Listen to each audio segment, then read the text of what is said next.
DKBS 뉴스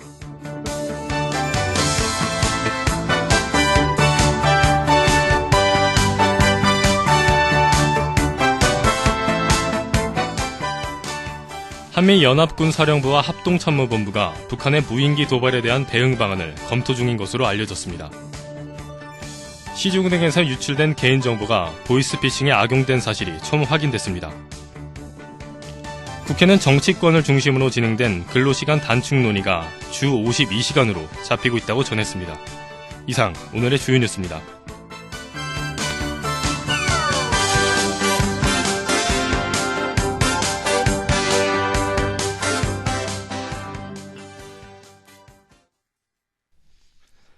한미연합군사령부와 합동참모본부가 북한의 무인기 도발에 대한 대응 방안을 작전 계획과 작전 예규에 방연 중인 것으로 알려졌습니다.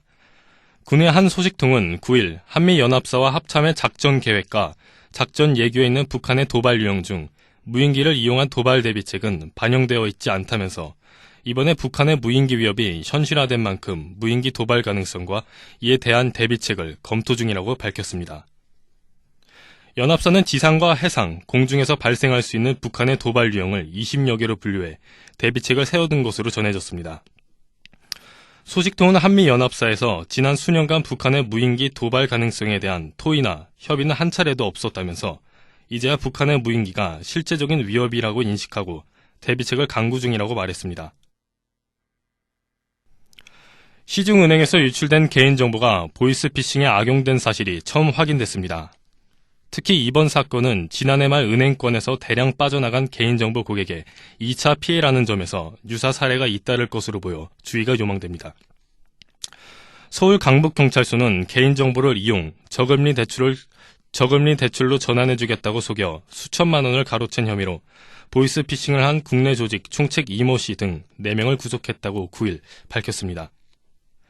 경찰은 또 이 씨의 사무실에서 텔레마케터 또는 인출책으로 일한 서모 씨 등 5명을 불구속 입건했습니다.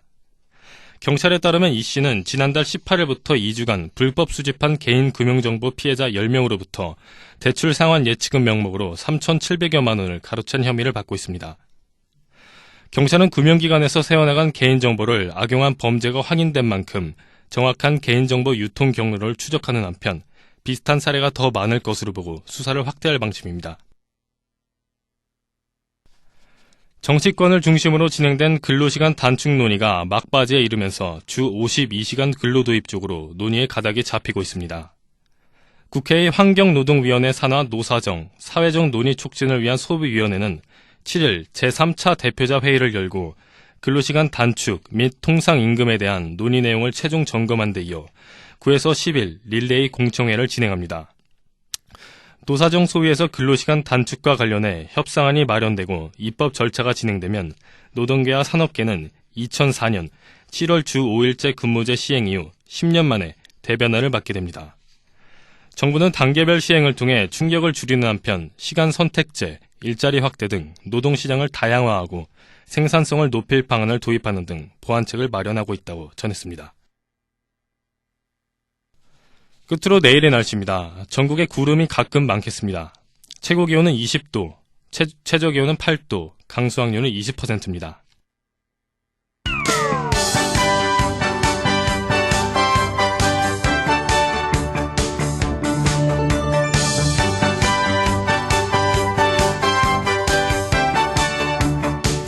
이상으로 DKBS 뉴스를 마치겠습니다. 제작의 DKBS였습니다.